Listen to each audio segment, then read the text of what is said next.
Hello friends, நீங்கள் பார்த்துட்டு இருக்கிறது ஹரிஷ் வாய்ஸ். இன்றைக்கான வீடியோவில் நம்ம என்ன பார்க்க போகிறோம்னா, love is hard for an otaku season 1 episode 8. எபிசோடோட ஸ்டார்டிங்லேயே நம்மளோட நருமி அவளோட ஆஃபீஸுக்கு போய்கிட்டு இருக்கிறா. ஆஃபீஸுக்கு போகும்போது நல்லா மழை பெய்யறதுக்கு வானெல்லாம் கருக்கள் ஏறிக்கிட்டு இருக்குது.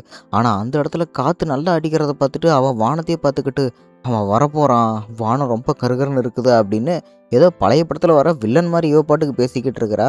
அப்படின்னா அது வரத்துக்கு இன்னும் கொஞ்ச நேரம் தான் இருக்குது அப்படின்னு இவ தனியாக பேசிக்கிட்டு இருக்கும்போது ஆஃபீஸ் ரூமில் சாப்பிட்டுக்கிட்டே உட்காந்து பார்க்குறாங்களா. நீ யார்கிட்டடி தனியாக பேசிக்கிட்டு இருக்கிற அப்படின்னு ஹீரோ டக்கா கேட்குறான். இந்த மாதிரி தாண்டா படத்துலலாம் சொல்லுவாங்க, உனக்கு அது கூட தெரியாது அப்படின்னு சொல்லும்போது, படத்தில் சொல்கிறது சரி, இப்போ எதுக்கு இங்கே சொல்லிக்கிட்டு இருக்கிற லூஸ் மாதிரி அப்படின்னு ஹீரோ டக்கா இங்கே கேட்டுக்கிட்டே இருக்கிறான். திடீர்னு இடியோட சேர்த்து அங்கே மின்னல் வருது பாருங்க. இவன் பயந்து போய் குடிச்சிருக்கிற ஜூஸ் அப்படி கீழே போட்டுட்டான். ஐயோ, என்ன மாதிரி ஒரு மின்னல், அதை பார்த்து நானே பயந்துட்டேன் அப்படின்னு நம்ம நறுமி சொல்லும்போது, ஹீரோ டக்கா அவன் குடிச்ச ஜூஸ் பாட்டில் அங்கே குப்பை தொட்டியில் போட்டு அவன் பாட்டுக்கு போய்கிட்டு இருக்கிறான். எங்கடா போகிறான்னு கேட்கும்போது, நான் வேலை செய்ய போகிறப்பா, எனக்கு ஒரு மாதிரி இருக்குது அப்படின்னு அவன் பாட்டுக்கு இங்கேருந்து கிளம்பி போயிட்டான். ஆனால் அவனுக்கு நிஜமாலுமே இந்த இடியை பார்த்து பயம். எல்லாருமே இங்கே பாருங்கள், கரண்ட் போயிட போகுது, ஏன்னா ஹெவி ரெயின் அலர்ட் கொடுத்துருக்குறாங்க, எல்லோரும் உங்கள் ஒர்க்கை பேக்கப் பண்ணி வச்சுங்க அப்படிங்கிறாங்க. ஆமாம்மா, இவன் பண்ணிட்டு தான் மாதிரி வேலை பார்ப்பான் அப்படின்னு ஆனால் கிண்டல் பண்ணும்போது, இன்னொரு பக்கம் டேய் இதுக்கடா ஹெட்ஃபோன்ஸ் போட்டு வேலை பார்த்துக்கிட்டு இருக்கிற, அவன் மட்டும் பார்த்தானா கண்டிப்பாக நீ மாட்டிப்படா அப்படின்னு நறுமி வான் பண்ணும்போதே கரெக்டாக கபாக்கோரை பார்த்துட்டாப்புல. என்னடா ஹெட்ஃபோன்ஸ் போட்டு வேலை பார்த்துக்கிட்டு இருக்கிறேன்னு கேட்கும்போது, இவனுக்கு இடினா பயம் அப்படிங்கிறது இவங்களுக்கு இப்போ தான் தெரிய வருது. இந்த உலகத்தில் இந்த மாதிரி ஒருத்தனை நான் இப்போ தான் அப்போ முதல் தடவை பார்க்குறேன் அப்படின்னு சொல்லும்போது, எனக்கு இந்த லைட்னிங் கூடலாம் அவ்வளோவுக்கு நல்ல மெமரிஸே கிடையாது, அதனால தான் எனக்கு இந்த விஷயங்களெல்லாம் பிடிக்கல அப்படின்னு சொல்கிறான். என்னென்னா, கேம் விளாண்டுக்கிட்டு இருக்கும்போது இடி மின்னல்னால கரண்ட் போயிடும், அதனால தான் இந்த கேமை சேவ் பண்ண முடியாமல் இவன் கதறிக்கிட்டு இருப்பான். அந்த ஒரு காரணத்துக்காக இவனும் சோகமாக இருக்கிறான்.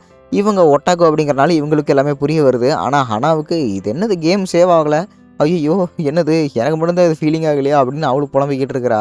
சரி ஓகே, எதாலுமே இருந்தாலும் இருக்கட்டும் அப்படின்னு சொல்கிறாங்க. அண்டு நம்ம ஹீரோட்டாக்கா ஹெட்ஃபோன்ஸ் போடுறதெல்லாம் பார்த்துட்டு, அவனை கண்டுக்காதீங்கடா, அவன் பயத்தில் இருக்கிறான், அதனால தான் அவனு இப்படி போட்டிருக்கிறான், இது பதறாதீங்க அப்படின்னு கபாக்குரா சொல்கிறப்பல. பெண்ணு கீழே விழுந்துருச்சு, அந்த பெண்ணை கீழே குழஞ்சி எடுக்கலான்னு கீழே குமிகிறான். கரெக்டாக வானமும் மின்னுது பாருங்க. இவன் பயந்து போய் எந்திரிக்க ட்ரை பண்ணுறான், டேபிளே டமால்னு முட்டிக்கிறான். அங்கே ஏதோ ஒரு சத்தம் கேட்குது, என்னடாச்சு அப்படின்னு கேட்கும்போது, ஒன்றும் இல்லையே, நான் சும்மா பெண் எடுக்க தான் போனேன், எனக்கு கொஞ்சம் டைம் வேணும், நான் எஸ்ஐபி பிரேக் எடுத்துக்கிறேன் அப்படிங்கிறான். ஸோ வேலை செய்யும் போதே பிரேக் எடுக்கிறதுக்கு பேர் தான் எஸ்ஐபி பிரேக்கு. நானும் இங்கேருந்து கிளம்புறேன் அப்படின்னு அவன் அருமைக்கிட்ட சொல்லிவிட்டு அவனும் இங்கே தம் அடிக்க போயிட்டுருக்கானா. என்னாச்சு, நானும் பேசாமல் எஸ்ஐபி பிரேக் போலான்னு இருக்கிறேன் அப்படிங்கிறான். நீ எதுக்கு கவலைப்பட்டுக்கிட்டு இருக்கிற, அது யார், நம்ம ஹீரோட்டாக்கா தானே, அவன்லாம் பயப்பட மாட்டான் அப்படிங்கிறாங்க. அது சின்ன பயமாக இருந்தாலும் பெரிய பயமாக இருந்தாலும் பயம் தானே, அவனுங்க தனியாக விடுறது எனக்கு கஷ்டமாக இருக்குது அப்படின்னு நறுமி சொல்லிக்கிட்டு இருக்கிறான். இவன் சைலண்ட்டாக அங்கே போய் சிகரெட் அடிச்சுக்கிட்டு இருக்கிறான். சில விஷயங்களை அவன் யோசிச்சு பார்த்துக்கிட்டு இருக்கிறான். அதாவது இவன் சின்ன வயசில் ஜுரத்தில் வந்து படுத்துக்கிட்டு இருக்கும்போது காலிங் பெல்லை யாரோ விடாமல் அடிச்சுக்கிட்டே இருக்கிறாங்க. ஜுரத்தில் கூட யார் இப்படி விடாமல் அடிக்கிறாங்கன்னு தெரியவே இல்லையே அப்படின்னு இவனும் லைட் ஆன் பண்ணிவிட்டு உள்ளே போக ட்ரை பண்ணுறான். பட் வானம் ரொம்பவே பளிச்சுன்னு மின்னிக்கிட்டு இருக்குது. அந்த சின்ன வயசு ட்ராமா தான் இவனுக்கு இன்னும் அப்படியே இருக்கும். சரி, இப்போ நம்ம நறுமி எங்கே போனா அப்படின்னு கேட்கும் போது தான் தெரியுது, அவளும் எங்கேயோ பிரேக் போயிட்டா அப்படின்னு ஹானா கிட்ட சொல்லிக்கிட்டு இருக்கிறாப்புல கபாக்குரா. அண்ட் இவங்க ரெண்டு பேருமே ஒருத்தருக்கு ஒருத்தர் பக்கத்து ரூமில் தான் இருக்கிறாங்க. நீங்கள் என்ன பண்ணிக்கிட்டு இருக்கிற அப்படின்னு நறுமிக்கிட்ட ஹீரோட்டக்கா கேட்குறானா. நீங்கள் என்ன பண்ணிக்கிட்டு இருக்கிற, அதனால தான் நான் இங்கே வந்தேன் அப்படிங்கிறா. சரி, எனக்கு தான் இங்கே இடினா பயம், நீ எதுக்கு இங்கே வந்தேன்னு சொல்லும்போது, ஆக்சுவலாக எனக்கும் இந்த இடி மின்னல்னா பயம்தான், வெளி காட்டிக்கிறதில்ல, வெளி காட்டிக்கிட்டால் யாராவது கிண்டல் பண்ணிடுறாங்களோன்னு பயந்தேன். அண்ட் நீயே இப்போ இங்கே வந்ததுக்கப்புறம் நான் உங்ககிட்ட இங்கே பேசாமல் இருக்கிறது எனக்கு ஒரு மாதிரியாக இருக்குது, அதனால தான் நானும் இங்கே வந்தேன் அப்படின்னு சொல்கிறா. ஸோ இவங்க ரெண்டு பேர்த்துக்குள்ளே ஒத்துமை நல்லா போய்கிட்டு இருக்குது. காரணம், ஒரு கொஞ்ச நேரத்துக்கு வண்டி காலிம்பேல விடாமல் அடிச்சிருப்பாங்கல்ல, வேறு யாரும் கிடையாது, நம்மளோட நறுமி தான். ஏன்டா சின்ன பசங்க இப்படியெல்லாம் கதவை திறக்கக்கூடாதுல்ல, எதுக்கு அதேமாரி திறந்த அப்படின்னு நறுமி பதறிக்கிட்டு வந்து பயந்துக்கிட்டே இவனை கட்டி பிடிக்கும்போது, நீ தான் உன் அடிப்பின்னு கண்டிப்பாக தெரியும், அதனால தான் நானும் திறந்து விட்டேன் அப்படிங்கிறான். ஐயோ, இப்போ உங்கள் அப்பா அம்மா எங்கே இருக்கிறாங்க, எங்கள் அப்பா அம்மா இன்னும் வரல, நான் அவங்கள பார்த்துட்டு போகலான்னு இருந்தேனே அப்படிங்கிறான். சரி ஓகே, கவலைப்படாத, நம்ம வேணால் அது வரைக்கும் கேம் விளையாடலாம் அப்படின்னு இந்த இடத்துல ஹீரோட்டாக்கா சொல்கிறானா.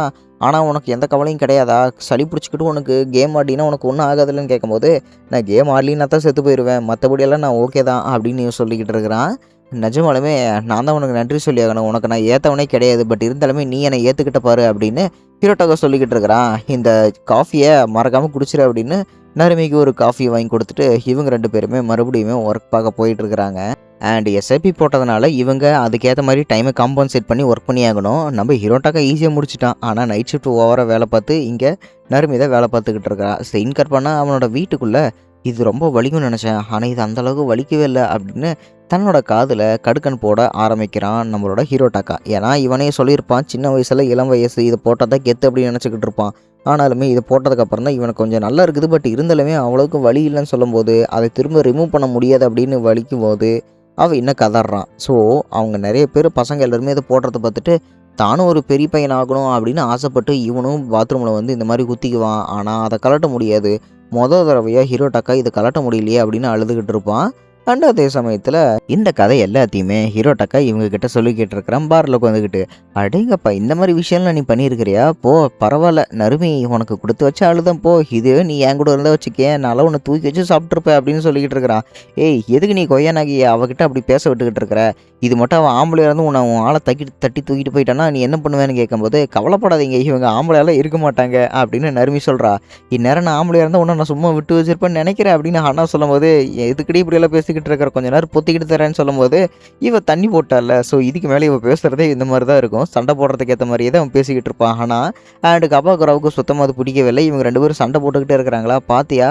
அவங்களுக்கு என் மேல பொறாம வந்திருக்குது. அதனால தான் கபாக்குரா அவங்க ஹனா மேல ரொம்பவே பொசசிவ் ஆகுறாங்க. பாத்தியா? எனக்கு இவங்கள மாரி இருக்கணும்னு ஆசையா இருக்குது. ரொம்பவே லக்கி இல்ல. ஒருத்தருக்கு ஒருத்தர் இப்படி லவ் பண்ணிக்கிட்டு இருக்கிறாங்க" அப்படின்னு நறுமி இவங்கள பார்த்து ரொம்பவே ஏகப்பட்டுக்கிட்டு இருக்கிறா. "ஏன் நறுமி, நான் உன்கிட்ட ஒண்ணு கேட்குறேன். நான் இந்த மாரி தண்ணி போட்டுக்கிட்டு ஏதாவது ஒரு பொண்ணுகிட்ட பேசினா உனக்கு ஏதாவது ஓகேவான்னு?" கேட்கும்போது, "கவலைப்படாத கண்ணு. உனக்கு அந்த மாரி ஆசைலாம் எதுவுமே கிடையாது. எனக்கு உன் மேல முழு நம்பிக்கை இருக்குது. எந்த பொண்ணும் உன்கிட்ட வந்து பேச மாட்டாங்க. நீயும் எந்த பொண்ணுகிட்டயும் பேச மாட்ட" அப்படின்னு இவ தன்னம்பிக்கையோட இருக்கிறா. தண்ணி போட்டவங்கள வீட்டுக்கு பக்குவமா அனுப்பி வச்சுட்டு, இவங்க 2 பேருமே வீட்டுக்கு பக்குவமா போயிட்டாங்க. இவன் வீட்ல உட்காந்து கேம் ஆடிக்கிட்டு இருக்கிறான். ஆனாலுமே இவன் முழுமையா கேம் ஆட முடியல. சில விஷயங்கள் இவன ரொம்பவே நொச்சரிச்சுக்கிட்டு இருக்குது. என்னன்னா, இவன் ஆரம்பத்தில நம்ப டேட்டிங் பண்ணலாமா அப்படின்னு எங்க நறுமைட்ட கேட்டிருப்பான். "உன்ன டேட்டிங் பண்றது எனக்கு வேஸ்ட்டுடா. ஏன்னா, நீ எனக்கு ஒரு நல்ல ஒட்டாக்கோ ஃப்ரெண்டு தான். உன்ன டேட்டிங் பண்ணா எனக்கு என்ன கிடைக்க போகுது?" அப்படின்னு நறுமி சொல்லியிருப்பா. அதே தான் இவன் மண்டைக்குள்ள வந்து வந்து போய்க்கிட்டு இருக்குது. ஸோ இதுக்கு மேல என்ன பண்றதுன்னு தெரியாம, அவன் ஒரு முடிவுக்கு வரான். அடுத்த நாள் பார்த்தீங்கன்னா 2 பேரும், அதாவது கபாக்குரா, ஹனா 2 பேருமே உட்காந்து பேசிக்கிட்டு இருக்கிறாங்களா. இப்படி பேசிக்கிட்டு இருக்கும்போது, "ஆக்சுவலி நான் உங்ககிட்ட சில விஷயங்கள் கேட்கணும். நீங்க 2 பேரும் கப்புள்ஸ் தானேன்னு?" கேட்கும்போது, "ஆமாடா, இதுல என்ன டவுட்டு?" அப்படிங்கிறான். சரி ஓகே. இந்த இடத்துல நறுமி எங்க போனான்னு கேட்கும்போது, "அவ எங்கேயாவது பக்கத்துல ஸ்டார்பக்ஸ் கடைக்கு போயிருப்பா" அப்படிங்கிறாங்க. அண்ட் அது மட்டும் இல்லாம, "நீங்க 2 பேரும் கப்புள்ஸ் தானே? நீங்க 2 பேரும் தனியா இருக்கும்போது எங்க போவீங்கன்னு?" கேட்கும்போது, நாங்க அந்த மாரியெல்லாம் எதுவும் பண்ண மாட்டோம். பை த வே நாங்க வீக்கெண்ட் ஆனா இந்த மாரி வெளிய போவோம்" அப்படிங்கிறான். "ஆமா, வெளிய போற மொகரைய பாரு. இவன் கூட்டிட்டு போயிட்டு தான் நாங்கலாம் ஜாலியா இருக்கிறோம் பாரு" அப்படின்னு ஒருத்தருக்கு ஒருத்தர் ரொம்பவே கண்டபடி திட்டிக்கிட்டு இருக்கிறாங்க. ஆனாலுமே சிரிச்சபடியே தான் இருக்கிறாங்க. ஸோ இவங்க இந்த மாரியே தான் கியூட்டா சண்டை போட்டுக்கிட்டு இருப்பாங்க. "என்னடா இப்போ உனக்கு என்ன வேணும்?" அப்படின்னு 2 பேருமே டென்ஷனா கேட்கும்போது, "நான் உங்ககிட்ட என்ன கேட்க வந்தேன்? நீங்க 2 பேருமே லவ்வர்ஸ் தானே? நீங்க சண்டை போடுறத தவிர வேற ஏதாவது தனியா ஏதாவது பண்ணுவீங்களா?" அப்படின்னு ஹீரோட்ட கேட்குறான். "தனியா நாங்க வேற என்ன பண்ணுவோம்? ஒண்ணா சாப்பிடுவோம், டேட்டிங் போவோம், இல்லைன்னா ஒண்ணா உட்காந்து கேம் விளையாடுவோம். ஏன் வேற என்ன இருக்குது?" அப்படிங்கிறதுன்னு சொல்லும்போது, "வேற எதுவும் இல்லடா. நாங்க எல்லாருமே கரெக்ட்டா உன்ன மாரி தான். அதாவது நீயும் மத்தவங்களோட டேட்டிங் போங்கல்ல, நாங்களும் அதே மாரி தான்" அப்படின்னு கபாக்குரா சொல்றானா. "என்னது டேட்டிங்கா? நானும் உங்கள மாரியா?" அப்படின்னு அவனும் ஆச்சரியப்படுறான்.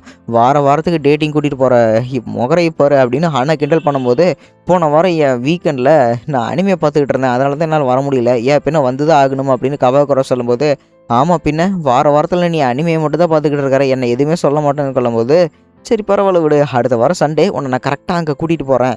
இதுக்கு மேல எல்லாத்தையுமே நான் பார்த்துக்கிறேன் கொயனகி. அதனால அடுத்த வாரம் சண்டே நம்ம கண்டிப்பா படத்துக்கு போறோம். அதனால நீயும் வந்துரு" அப்படின்னு கவர்ச்சியா பேசிக்கிட்டு இருக்கிறான் பையன். ஆனாலுமே இவ அதுல விழுந்துட்டா. "ஐயோ! சரி ஓகே வந்துடுறேன்" அப்படின்னு கன்னத்துல சப்புன்னு ஒரு அப்பு விட்டுட்டு, "இனிமேல் இந்த மாரியெல்லாம் பண்ணாத" அப்படின்னு கத்திட்டு போறா.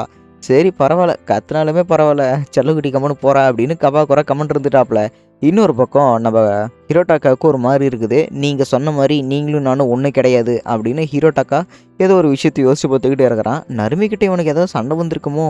எதுக்கு இப்படியெல்லாம் பண்ணிக்கிட்டு இருக்கிறான் அப்படின்னு கபாக்குரா ஏகப்பட்ட யோசனையில இருக்கிறான். இத பத்தியெல்லாம் எந்த ஒரு கவலையுமே இல்லாத நம்மளோட நருமி அந்த இடத்துல நவோ அவன் கான்டாக்ட் லென்ஸை மறந்து வச்சுட்டு அவன் மேலே ஒரு ஃப்ரேம் லென்ஸ் போட்டு வந்திருப்பான். அதனால, "என்னடா அது உங்கள் அண்ணன் மாதிரி தான் மூஞ்சி இருக்குது. ஆனால் நீ எப்படி கண்ணாடி போட்டாலுமே உங்கள் அண்ணனோட ஃபேஸ் கட் உனக்கு வரவே மாட்டேங்குது" அப்படின்னு நருமி பேசிக்கிட்டு இருக்கிறா. அதனால இப்போ என்ன ஆகிப்போச்சு, என் கான்டாக்ட் லென்ஸ் எப்பவுமே இருக்கும். ஆனால் அது லைட்டாக கிழிஞ்சிருச்சு. அதனால தான் அதை நான் ரீட்ராக்ட் கொடுத்துட்டு நான் இப்போ இந்த கண்ணாடி போட்டிருக்கிறேன். அதனால என்ன இப்போ அப்படின்னு நவ கேட்கும்போது, "இல்லை இல்லை பரவாயில்ல இருக்கட்டும். இது கூட நல்லா தான் இருக்குது. பை த வே நான் அழுதுகிட்டு இருக்கும்போது தான் என்னோட லென்ஸ் கிழிஞ்சிருச்சு" அப்படின்னு சொல்கிறானா. என்ன அழுதியா? உன்ன அழுவ வச்சது யாரு? என் நவ செல்லத்த அழுவ வச்சது யாரு? அப்படின்னு அவ கோவப்பட்டுக்கிட்டு இருக்கிறா. நருமி உன்ன பார்க்கும்போதே பயமா இருக்குது. நான் ஜஸ்ட் ஒரு படம் தான் பார்த்தேன் அப்படிங்கிறானா. ஓ! படமா? சரி அப்ப அது என்ன எப்பேர்ப்பட்ட படம் அது? என்ன டேட்டிங்கு உன் ஆள் கூட போனியா டேட்டிங்கு? அப்படின்னு இவளு கேட்கும்போது, ச்சே அது ஜஸ்ட் என்னோட ஃப்ரெண்டு தான். அது கூட தான் நான் போயிட்டு வந்தேன் அப்படின்னு இவன் சொல்றானா. நீங்களும் எப்பயாவது டேட்டிங் போவீங்களா? அப்படின்னு கேட்கும்போது, டேட்டிங்க்கு இவங்க 2 பேரும் எங்க போயிருக்காங்க? எங்க போனாலுமே தனித்தனியா போறது. நான் அந்த வழியா போறேன். நீ இந்த வழியா போ. அப்படின்னு ஒவ்வொருத்தருக்கும் புடிச்சத செய்றாங்க. டேட்டிங்னா என்னன்னு எனக்கு கொஞ்சம் தெளிவா சொல்லு நவோ. எனக்கு எல்லாமே கொஞ்சம் பொறாமையா இருக்குது. எனக்கு குழப்பமாவும் இருக்குது அப்படின்னு இவ ஒரே சோகம் அடைஞ்சுட்டா. ஏன்னா டேட்டிங்க்கு இவனுங்க அவ்வளவுக்கு போனதே கிடையாது. அன்னைக்கு ராத்திரி இவங்க 2 பேருமே வெளிய நடந்து அதாவது ஆஃபீஸ் முடிஞ்சு போய்க்கிட்டு இருக்கிறாங்க. சரி நான் உன்கிட்ட ஒண்ணே ஒண்ணு கேட்கலாமா நறுமின்னு கேட்கும்போது, சரி கேளு அப்படிங்கிறான். உனக்கு முன்னாடி எக்ஸ்எல்லாம் இருந்திருப்பாங்கல்ல, அவங்களோட நீ இந்த பீச் பார்க்குக்குலாம் போயிருப்பியா? அப்படின்னு ஹிரோட்டோக்கே கேட்கும்போது, எதுக்குடா திடீர்னு இதெல்லாம் கேட்டுக்கிட்டு இருக்கிற? இதெல்லாம் கேட்டீன்னா நான் என்ன சொல்றது? ஆமா நான் போயிருக்கிறேன். ஏன் இப்ப அதுக்கு என்ன?